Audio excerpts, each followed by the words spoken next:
Bonjour à toutes et à tous. Donc on a un petit peu modifié l'agenda. Initialement on avait deux sessions différentes mais qui finalement étaient assez liées. Donc on les a regroupées en une seule. Donc on va avoir une présentation de Cap sur sa vision et les stratégies de migration des applications sur OpenShift.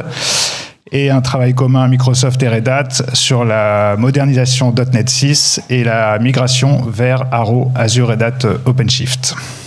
Donc je suis Nicolas Dordet, je suis Channel Solution Architect chez Red Hat. Donc je travaille dans les équipes d'avant-vente technique et j'accompagne nos partenaires. Et je vais accueillir Jonathan Leloup, qui est directeur technique Cloud Native Infrastructure chez Capgemini. Et Stéphane Goudot, qui est Cloud Architect chez Microsoft.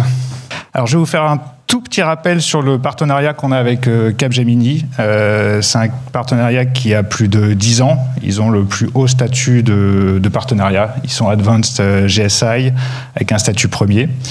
Ils participent à de nombreux programmes et ils ont un très haut niveau d'accréditation et de certification à travers le monde et avec un focus notamment sur OpenShift et Ansible. Aujourd'hui, ça leur donne une certaine légitimité pour conduire des projets d'adoption ou de migration vers OpenShift.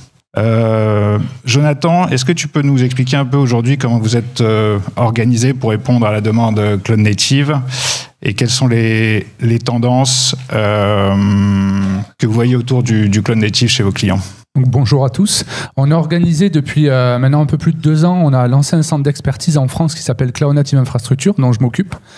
Je suis directeur technique de ce centre et en fait on accompagne les clients sur tout ce qui est le cloud native, la partie container et Kubernetes particulièrement. Donc on travaille aussi bien sur les hyperscalers en natif comme sur OpenShift et avec un gros focus sur OpenShift. Et notre travail se concentre beaucoup sur l'accélération. C'est pas tellement de montrer des plateformes pilotes qui est aussi intéressant, c'est vraiment de passer à l'échelle sur ces sujets. Aujourd'hui, nous, ce qu'on voit, là, je pense que tout a été dit tout à l'heure sur IDC sur cette partie-là. On constate qu'il y a vraiment un lien entre le container et le Green IT aujourd'hui. Quand on voit que on dépense en data center 3% de l'empreinte carbone mondiale. Vous vous rappelez, grâce à la COP26, on sait que la France, c'est 1%. Donc, c'est-à-dire que l'IT représente 3 fois l'impact environnemental. Et derrière, on a vraiment une tendance qu'on voit chez nos clients au niveau global d'associer la containerisation avec l'impact, le Green Ops, comme on a parlé tout à l'heure, le Green IT, et où on peut avoir quand même, et on l'a bien entendu avec le témoignage juste avant, un vrai impact sur la réduction des infrastructures. Donc, derrière, la réduction des impacts environnementaux.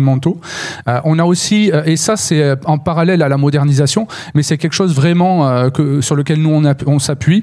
On a réussi à diminuer énormément notre impact environnemental chez Capgemini de plus de 40% actuellement. Donc c'est vraiment aussi quelque chose sur lequel on est vraiment...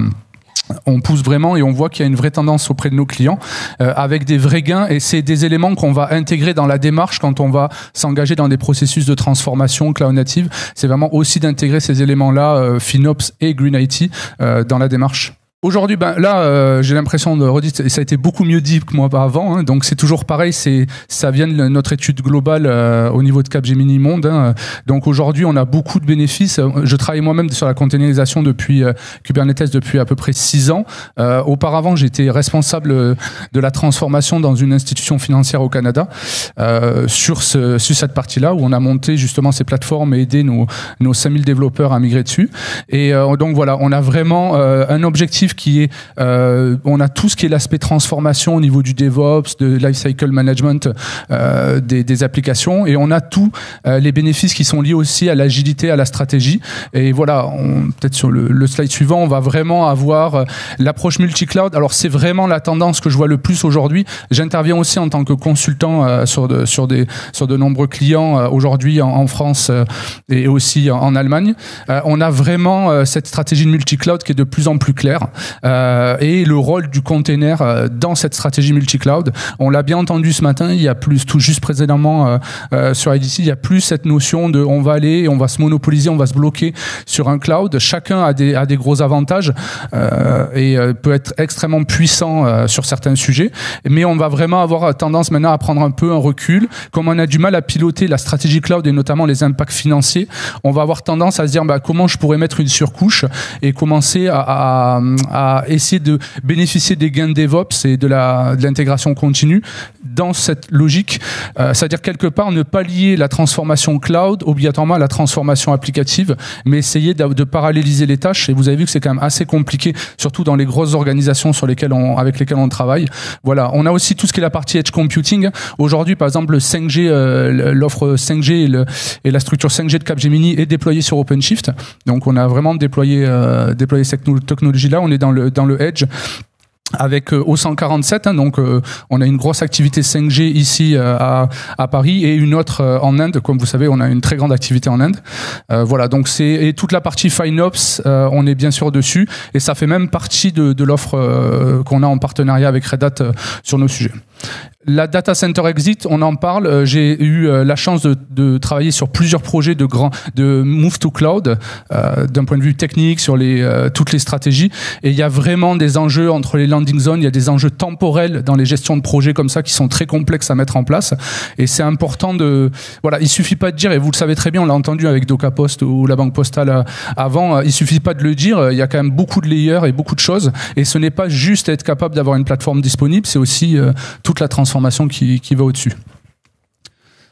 Ok, donc on voit qu'il y a pas mal effectivement de use cases intéressants avec la containerisation.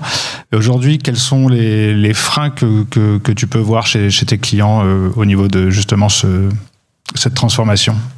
Donc ce slide est quasiment un livre. Hein. Après, vous pouvez lire, mais je vous invite à pas le lire maintenant. Donc moi, globalement, je vais vous parler plutôt de l'expérience que j'ai vécue ou que je vis avec les clients. Globalement, il y a tout ce qui est. On parle de moderniser le legacy. On a parlé de transformer. Il y a vraiment une complexité technique souvent qui est liée, alors qu'il y a deux événements parce qu'on n'a pas toujours l'historique des applicatifs. Il y a des personnes, si vous avez fait du COBOL ou quoi que ce soit, qui n'existent plus, qui ont quitté la compagnie. Donc des fois, on a des applications qui sont hyper stratégiques et on n'a plus le savoir-faire en interne. Donc on n'est plus capable de faire du reverse engineering, c'est-à-dire on n'est plus capable de découpler ce qui a été fait pour le retransformer. Donc ça, c'est un vrai sujet. J'aime bien dire qu'on est dans une montagne et on a des strates. Et au niveau de la strate, maintenant, il faut mettre au milieu une nouvelle techno. Et c'est ça qui va vraiment faire la complexité. Si on rajoute à ça que le modèle opérationnel, alors ça, c'est un peu mon credo. Parce que quand j'interviens, c'est le modèle opérationnel, c'est-à-dire la façon dont on va s'organiser pour répondre à ses besoins, et il n'est pas tout à fait. Donc on parle beaucoup de transformation applicative, on parle de cloud native, on parle d'agilité. Alors déjà c'est compliqué, mais si on parle du côté infrastructure, on a une transformation du modèle de comment on fait du run IT. Aujourd'hui on était dans un modèle qui était quand même classique, serveur physique VM, avec des tickets, avec du service note, avec une complexité, et maintenant on nous dit il faut être capable de créer des environnements à la volée. Donc au-delà de la techno OpenShift qui vous permet de le faire facilement d'un point de vue technique, derrière c'est l'implémenter qui est compliqué et surtout avoir le bon leadership dans l'organisation, c'est-à-dire chacun a des rôles. Alors les silos on est contre, mais les silos ils sont là et donc ça veut dire que derrière il faut les accompagner à changer et à se transformer au travers de la plateforme. Donc ça c'est le côté culturel. Après il y a, on l'a dit, c'est les ressources. C'est assez compliqué de mettre en place des ressources. Il n'y a pas de compétences sur ce sujet-là. Moi, ça fait un peu plus de 6 ans que je fais du Kubernetes, mais c'est assez rare. Et en plus, Red Hat a déjà recruté tous les gens qui savaient faire ça. Donc, merci beaucoup. Donc voilà, maintenant on est obligé de recruter. Comment on fait nous ? Mais donc globalement, voilà, on a une vraie façon, et ça vient aussi de la façon dont on découpe les métiers. C'est-à-dire que là, c'est pour ça que nous, on a focalisé sur Cloud Native Infra, parce qu'on met beaucoup de métiers, en fait, dans le Cloud Native. On met du SRE, vous avez dû entendre, on parle du DevOps, on parle du développeur, mais derrière, on a de l'Ops Platform, on a du Platform Engineering. Bref, en découpant un peu le gâteau et le recouplant avec l'organisation, on est capable de dire, ben voilà, il y a un plan de formation, il y a un plan de skilling, de monter en compétences, et on est capable de pouvoir avancer, mais à une vitesse. C'est-à-dire, c'est pas pas un plan qu'on va faire en 6 mois, donc ça va être un plan sur 2 ans. Moi, je vois toujours quand on parlait du cloud public, sur les landing zones, par exemple, qui est la base du cloud public, souvent les personnes arrivent, disent on voudrait mettre des workloads au bout de 1 ou 2 mois dessus. Moi, j'ai jamais vu un projet, quand on crée un cloud de rien, qui prenne moins de 6 mois, parce qu'il y a plein d'enjeux techniques, il y a des enjeux techniques purs, mais d'étendre l'organisation dans le cloud, et c'est ça qu'on va retrouver aussi dans le cloud native. Alors avec tous ces challenges et ces enjeux, du coup, comment vous faites pour accompagner la migration vers OpenShift chez vos clients ? Aujourd'hui, ce qu'on a fait et ce qu'on travaille, donc ça c'est basé sur des exemples concrets, c'est-à-dire que c'est quelque chose qu'on a vraiment fait et auquel j'ai participé aussi. On a plusieurs choses en fait. On a toute la partie clarifiée quand on parle de DevOps, quand on parle de GitOps, quand on parle de tout ça, de quoi on parle d'un point de vue technologique, et clarifier quels vont être les périmètres de l'organisation par rapport et des responsabilités. Moi, j'aime bien de parler de quelque chose qui est assez complexe, c'est le RACI. Faire un bon RACI, un bon tableur à l'ancienne, qui dit qui fait quoi, quand, comment, et qui est responsable de quand, quoi, comment. Et donc, ça permet de clarifier. Et après, derrière, on va travailler bien sûr sur toute la partie FinOps. Donc ça, c'est un projet de transformation, c'est des gains financiers. Les gains financiers peuvent permettre d'autogénérer une capacité de transformation. Ça, c'est un point important. On a mis en place un migration plan, donc en partenariat avec Red Hat. Donc aujourd'hui, on a un accompagnement Red Hat Capgemini sur un move to OpenShift, qui est une offre commune, qui permet d'avoir des consultants de Red Hat associés à des consultants de chez nous, qui vous permettent d'accélérer et qui permettent aussi de transférer les compétences au niveau de l'organisation. Parce que l'objectif est, c'est pas de vous rendre dépendant de Capgemini alors que vous cherchez à être moins dépendant d'éditeurs, c'est plutôt de dire comment on se fait ce transfert. Et c'est pour ça qu'on a travaillé sur ce plan conjoint. Et un point qui est très important, c'est l'operating model et le modèle de transformation. C'est un modèle qui peut prendre de 2 à 4 ans de transformation, plus 4 que 2. Et derrière, il y a des étapes. Quand on commence un projet, on n'a pas de compétences, personne n'a de compétences. Les développeurs en ont pas. Les gens qui font la plateforme engineering, ils découvrent, et les gens du run, ils savent même pas de quoi on parle. Donc derrière, il faut petit à petit les monter. Et il faut pas essayer de vouloir former tout le monde au même niveau et au même niveau de compréhension. Donc ça, c'est quelque chose sur lequel on travaille. Et bien sûr, en tant que donc on est on a de l'hébergement aussi, on fait du run et du support. Donc on a notre capacité qu'on fait déjà pour de très grandes organisations de supporter la plateforme H24 sur l'ensemble du périmètre, bien sûr. Mais voilà, aujourd'hui, c'est l'idée. C'est vraiment de dire on va accompagner. Alors déjà les early adopters, on va les innovators. J'allais dire ça va, mais maintenant on est vraiment dans l'early majority. Donc j'entendais par rapport à par exemple à des compagnies comme la Banque Postale avant qui a fait un grand travail depuis plusieurs années, j'en connais d'autres qui ont intégré OpenShift depuis plusieurs années. Il y a quand même encore un travail pour accepter que des gens entre guillemets qui sont pas des experts, excusez-moi, pas obligatoirement des génies technologiques, soient capables d'onboarder dans ces plateformes et soient capables d'aller plus loin, quoi. Et ça, c'est l'enjeu qu'on a tous, quoi. C'est sortir des 5 génies et faire en sorte que les 1200 autres ils suivent la voie, quoi. Ok, donc du coup, tu nous as présenté un petit peu les modèles pour transformer, passer au cloud native chez tes clients. Et je crois que vous l'avez fait en interne, et notamment vous avez migré un certain nombre d'applications .NET sur OpenShift. Tu peux nous en parler un petit peu ? Oui, très bien. Donc moi, je pratique les arts martiaux depuis 25 ans, et on a un proverbe dans les arts martiaux. La différence entre un maître et un élève, c'est un maître a échoué plus de fois qu'un élève a tenté. Donc il n'y a rien de tel qu'un petit projet interne pour dessus. Donc petit projet interne à l'échelle de Capgemini. Donc on vient de passer les 300 000 personnes il y a pas longtemps, je crois il y a 2 semaines. Donc on a fait une transformation au niveau de notre IT interne, dans lequel on a basculé notre patrimoine applicatif interne, donc nos shared services, sur OpenShift. Donc on parle à environ de 300 nodes et de 4000 pods qui tournent actuellement dessus. Ça a été un projet qui a été piloté par Farouk Ayad chez nous, qui est en charge de la transformation. Et ça a été assez intéressant. Et bon, après je vous laisserai débuter parce qu'on parle de technologie de .NET qui n'était pas obligatoirement la technologie auquel on pense en premier pour containeriser et aller sur OpenShift. Mais on a commencé vraiment, on a mis en place des infrastructures, et aujourd'hui on est en train de migrer, de travailler pour une répartition pour des raisons internes d'une partie de ces infrastructures vers Azure, Red Hat OpenShift, dont on va parler après. Donc on a vraiment fait par nous-mêmes ce travail de transformation. Il a fallu former les développeurs, il a fallu préparer les infrastructures, il a fallu préparer le run. Donc ça a été un vrai projet de transformation qui a été très intéressant à mettre en place et qui est encore en cours aujourd'hui, notamment sur la partie cloud public maintenant. Ok, bah écoute, merci beaucoup pour ce retour d'expérience. Et effectivement, ça nous permet de passer à la suite, donc de faire un focus sur .NET et Arrow. Avant de rentrer dans le vif du sujet, je vais faire un tout petit récapitulatif sur le partenariat Microsoft-Red Hat. C'est vrai qu'initialement, on était deux éditeurs que tout pouvait opposer. On avait la bataille de l'OS, Windows, RHEL. On avait des modèles différents, plutôt l'open source et le monde propriétaire. Des langages de programmation plutôt différents, Java et .NET. Et finalement, il y a eu pas mal de demandes clients d'intégrer nos solutions. Il y a eu aussi une grosse ouverture de Microsoft sur l'open source. De ça a découlé ce partenariat. Donc avec une intégration, une interopérabilité d'un certain nombre de nos solutions. Donc on va retrouver RHEL par exemple sur Azure, on va retrouver du SQL Server sur RHEL ou sur nos images de conteneurs UBI, on va retrouver du RHEL SAP sur Azure, Arrow, donc Azure Red Hat OpenShift, notre service co-managé.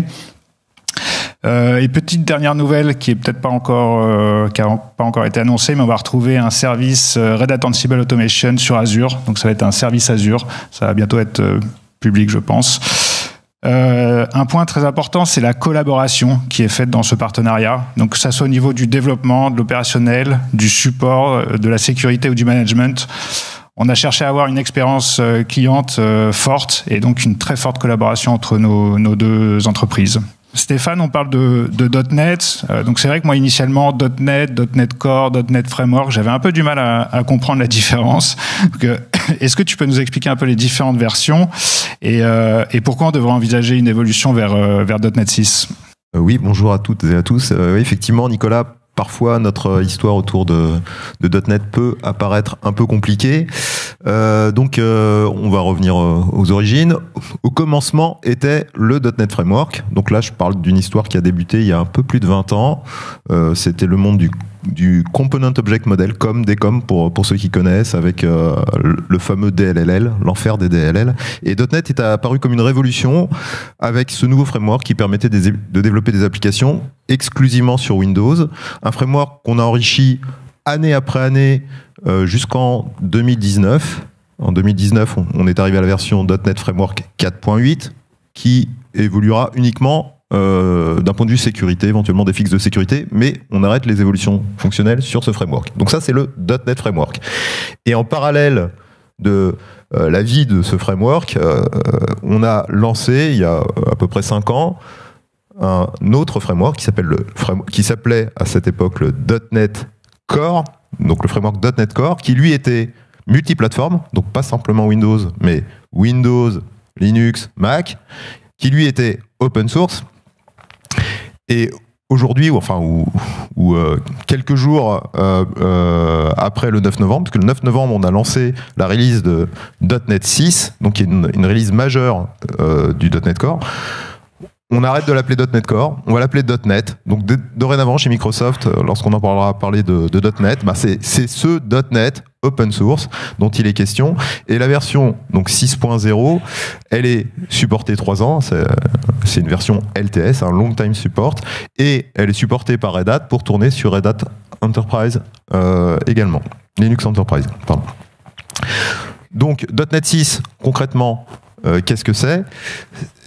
Eh bien, en fait, c'est déjà l'unification. Donc là, il ne s'agit pas uniquement de développer des applications sur Linux, sur Windows et sur Mac. C'est également la possibilité d'utiliser le même framework pour développer des applications sur Android et sur iOS. Donc là, on a un framework qui s'appelle Multi-App UI qui va permettre, par exemple, d'utiliser du C# et du XAML pour bâtir des applications mobiles. Et au-delà de l'unification, c'est également une optimisation des performances très significatives. Donc on va réduire la taille et on va avoir un code qui va tourner beaucoup plus vite, avec notamment la notion de PGO, de Profile Guide Optimization pour le .NET Compiler. Ce framework a été a été pensé et a évolué également pour adresser tous les services cloud natifs. Donc également des protocoles plus légers comme gRPC par exemple ou le support d'HTTP3. Donc on va pouvoir bâtir beaucoup plus facilement avec ce framework des applications containerisées, des applications microservices, event-driven et cloud native. Et évidemment donc ça va paraître un peu plus naturel, Jonathan, de bâtir des applications orchestrées dans OpenShift avec ce .NET 6. Ce .NET 6 va offrir beaucoup plus de flexibilité en termes d'installation, donc en side-by-side, au niveau de la machine, au niveau de l'application, ou alors en embarquant directement les librairies dans les applications .NET. Évidemment, il est directement aligné sur les dernières versions des outils de développement, donc Visual Studio 2022. Il va tirer parti des librairies à l'état de l'art comme Dapper, par exemple, pour bâtir des applications microservices, un framework open source très intéressant également. Et donc je pense que j'ai fait le tour de la question sur .NET 6. Enfin bon, c'est vraiment une version majeure que je vous invite à regarder d'un peu plus près. Effectivement, on comprend un petit peu mieux les différentes versions et puis les gros avantages qu'apporte .NET 6. On voit que ça a été open sourcé, que ça peut tourner sous Linux, donc on peut aussi facilement le containeriser. Du coup, quels sont les bénéfices de containeriser une application sur .NET ? Alors, je crois qu'on a déjà évoqué la valeur ajoutée des containers, mais sur .NET 6, ça va être la même chose que sur d'autres environnements. Donc effectivement, on va bénéficier de la capacité à délivrer beaucoup plus vite des nouvelles versions. On va pouvoir profiter de tout l'environnement DevOps, que ce soit avec de l'Azure DevOps, du GitHub Action ou des fonctions CI/CD directement intégrées dans OpenShift pour offrir le mode de déploiement le plus agile pour ces containers. On va pouvoir profiter de l'immutabilité des images et de la portabilité des containers. On écrit le code une fois, il peut tourner n'importe où. On va pouvoir bénéficier des économies, des réductions de coûts que permettent les containers avec une meilleure efficacité dans la gestion des ressources. Un déploiement qui va être beaucoup plus efficace, beaucoup plus flexible. Et puis l'élasticité que promet et permettent les containers aujourd'hui, avec également un temps de déploiement qui est beaucoup plus rapide. C'est pas uniquement la scalabilité, c'est également la rapidité de déploiement. Ok. Alors du coup, pourquoi est-ce qu'il faudrait orchestrer ces conteneurs ? Bien, la fonction d'orchestration, elle vient compléter en fait la valeur ajoutée des containers, parce que le rôle de l'orchestrateur, quel est-il ? Ça va être, par exemple, de prendre en compte la santé, gérer la santé de l'état global du système pour pouvoir, un instant T, le cas échéant, régénérer, réinstancier des containers pour pallier aux défauts de ceux qui auraient pu être malmenés, on va dire. C'est également la capacité à assurer la scalabilité de l'ensemble du système, de l'adapter en fonction du trafic, en fonction des ressources utilisées. Et ça peut être donc de l'autoscaling basé sur les pods ou sur les nodes du cluster. Ça va être également la capacité à envelopper en fait les containers dans une notion de service qui va permettre d'offrir un niveau d'abstraction sur des éléments tels que la gestion des IP, la gestion des ports, le nombre des instances. Tout ça, ça va être masqué plus ou moins par la fonction d'orchestration, et ce qui permettra d'avoir la découverte des services et l'appel des services interdépendants beaucoup plus facilement que si on se contentait de déployer des containers sur une VM. Et d'ailleurs, cette fonction d'orchestration, elle permet, Nicolas, si tu veux bien passer sur le slide suivant, excuse-moi, d'avoir un bien meilleur contrôle en fait sur un certain nombre de métriques qui sont là pour refléter l'efficacité d'une organisation dans la gestion du cycle de vie logiciel. Alors ces métriques, on les connaît, hein, quelles sont-elles ? Il y a des métriques qui sont orientées sur l'agilité, le time to market, alors avec notamment le lead time for change. Combien de temps nous faut-il pour ajouter une nouvelle fonctionnalité, mais depuis le début, depuis le développement, avec les tests jusqu'à la mise en production. Il y a également le change frequency qui va être très, très, très important en termes de mesures. Donc, quel va être en fait le temps nécessaire pour développer une nouvelle fonctionnalité. Donc il y a cette dimension agilité, mais il y a également la dimension fiabilité de l'ensemble du système qui va être apporté par les containers. Et là, on va avoir les indicateurs comme le mean time to recovery, donc le temps nécessaire pour remettre en situation de fonctionnement une application qui est défaillante, une application de production qui est défaillante, et également le change failure rate, quel est le pourcentage d'échecs en déploiement qui vont donc se traduire par une défaillance en production. Et donc toutes ces métriques, aujourd'hui, on a des fonctions de monitoring qui permettent d'avoir un contrôle fin sur leur valeur, et c'est beaucoup plus simple sur une application microservice, par exemple, d'avoir un contrôle sur ces métriques lorsqu'on passe par un orchestrateur. Et d'ailleurs, puisqu'on parle d'orchestrateur, Nicolas, est-ce que tu peux nous éclairer un peu sur la valeur ajoutée d'OpenShift en tant qu'orchestrateur ? Tout à fait. Aujourd'hui, l'orchestrateur le plus utilisé sur le marché, c'est Kubernetes. Mais finalement, faire du Kubernetes correctement, c'est difficile. Et surtout, si on veut le faire en production.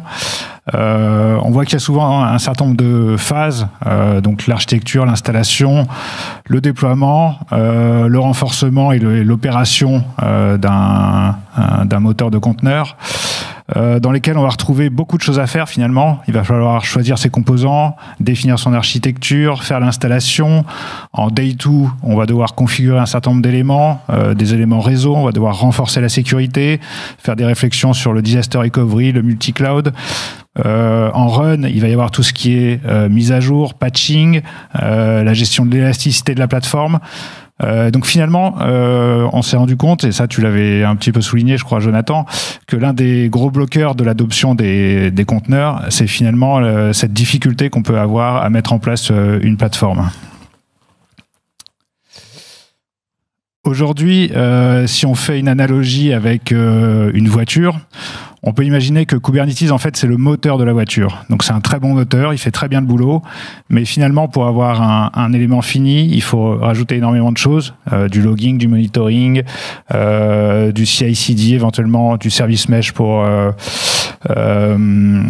avoir du microservice. Et ce qu'on vient offrir avec OpenShift, finalement, c'est un produit fini. C'est une voiture, éventuellement, qu'on va pouvoir un petit peu customisée, mais elle va être packagée, sécurisée, et donc on a finalement un élément fini qu'on offre à nos clients. Donc la question, ça va être de savoir qu'est-ce que ça apporte Azure dans ce cas-là. C'est magnifique. Alors, effectivement, avoir ensuite un service managé, si on continue l'analogie, finalement la voiture, ça devient un taxi. Qu'est-ce qu'on va chercher à faire? On veut aller d'un point A à un point B. On n'a pas forcément envie de conduire la voiture, on n'a pas forcément envie de changer les pneus, de faire la révision. On veut simplement consommer en fait un service qui nous permette de faire ce qu'on a besoin de faire, c'est-à-dire créer de la valeur pour répondre au business.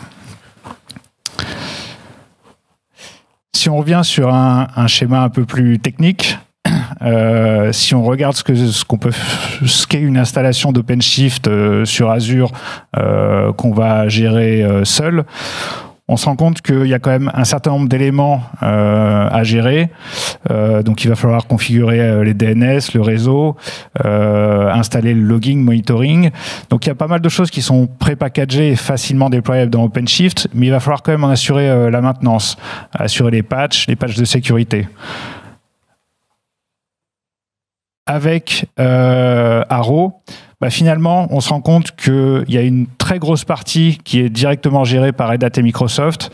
Et finalement, le client ne va avoir qu'à gérer ses applications et ses users. Donc, on vient lui proposer un service prêt à l'emploi où il va pouvoir se concentrer finalement sur ce qui est important pour lui, c'est-à-dire pas gérer forcément un infra, mais gérer ses applications et son business.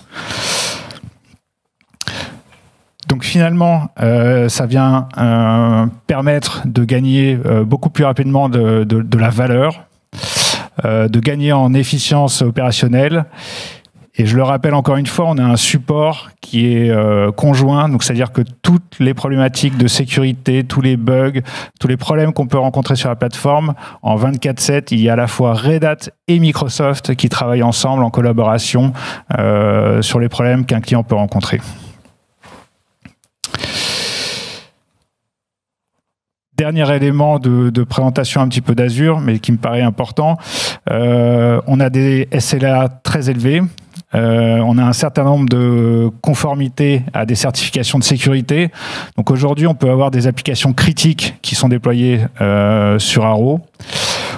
Il y a un très fort focus qui est fait aussi sur les développeurs. Aujourd'hui, ils vont avoir accès en fait à tout l'écosystème, à la fois Red Hat et Microsoft. Donc on peut citer dans ce qui est CI/CD, Tekton, Jenkins, mais aussi Azure DevOps, à des bases de données. Donc voilà, vous allez retrouver à la fois les services Red Hat et les services Microsoft à disposition des développeurs pour qu'ils puissent se focaliser sur l'innovation. Et il y a une certaine aussi flexibilité qu'on va retrouver dans Arrow. On va pouvoir choisir quand même le type de machine sur lequel on installe, le CPU, la RAM dont on a besoin. On peut créer un cluster en une ligne de commande en quelques minutes, le détruire en quelques minutes, et on peut faire du pay as you go. Donc on peut vraiment consommer ce dont on a besoin quand on en a besoin.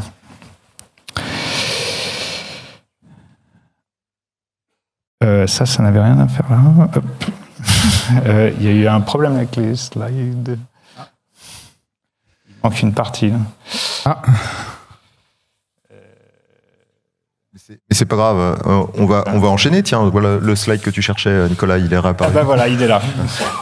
Donc, c'est la magie du cloud. Finalement, alors, la question, c'est, donc on a vu .NET et Arrow, et finalement, la dernière question, c'est quel est l'intérêt de mettre du .NET sur Arrow C'est effectivement la combinaison gagnante. Hein. Donc aujourd'hui, on peut l'envisager à la fois pour construire des nouvelles applications, mais aussi pour migrer l'existant. Donc avec Nicolas, d'ailleurs, on a exploré les possibilités qu'offraient les upgrade assistant pour passer d'anciennes versions de .NET Framework à du .NET 6 aujourd'hui.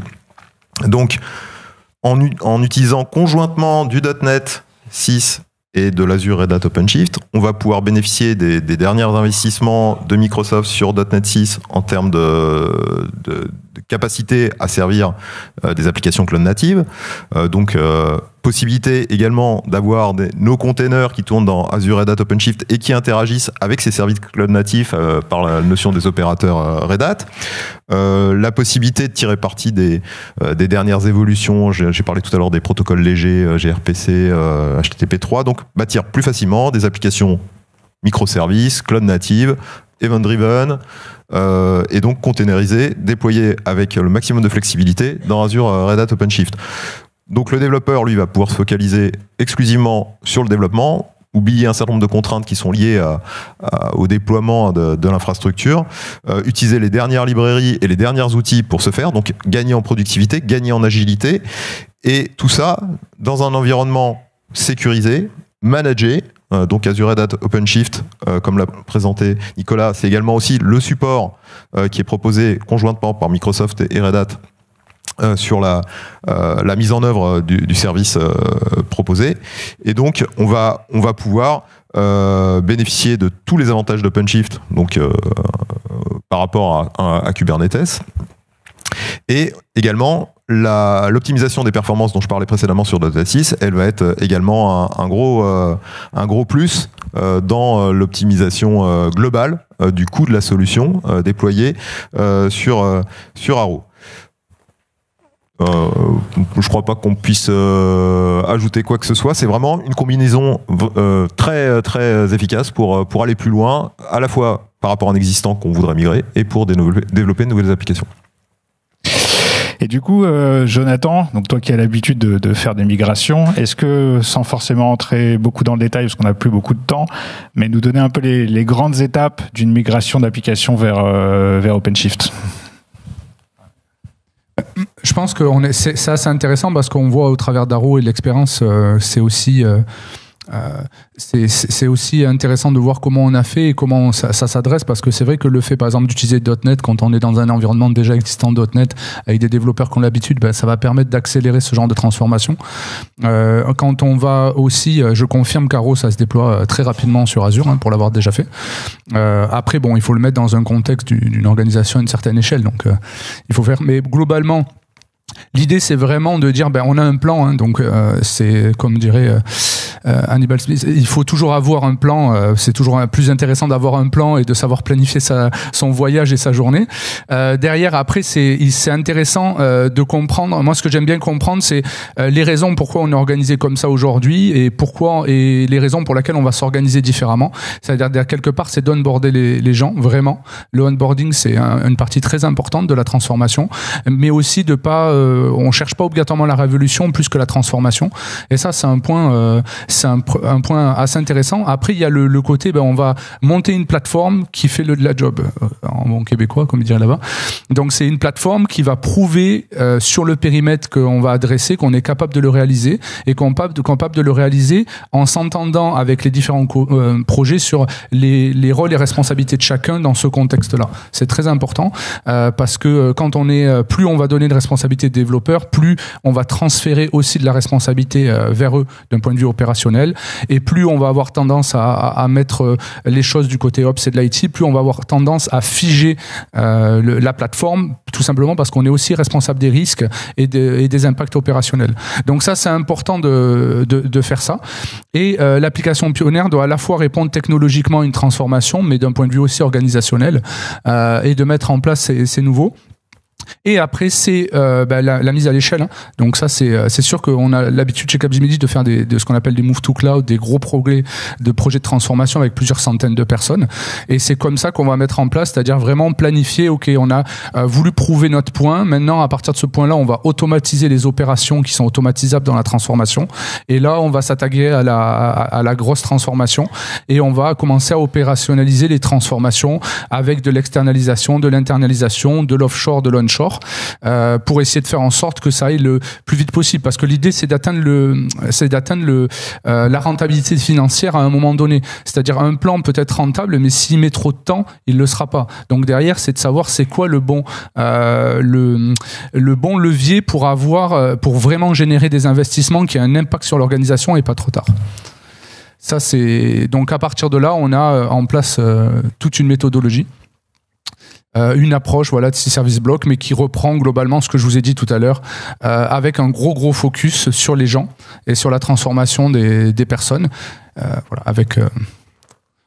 Vous pouvez dans le slide si vous voulez, mais on accélère un petit peu parce que je crois qu'on est un petit peu en retard. Donc juste pour conclure, aujourd'hui en fait les solutions techniques, on voit qu'elles sont matures. Les équipes de consulting, elles sont prêtes, elles sont formées. On a des retours d'expérience.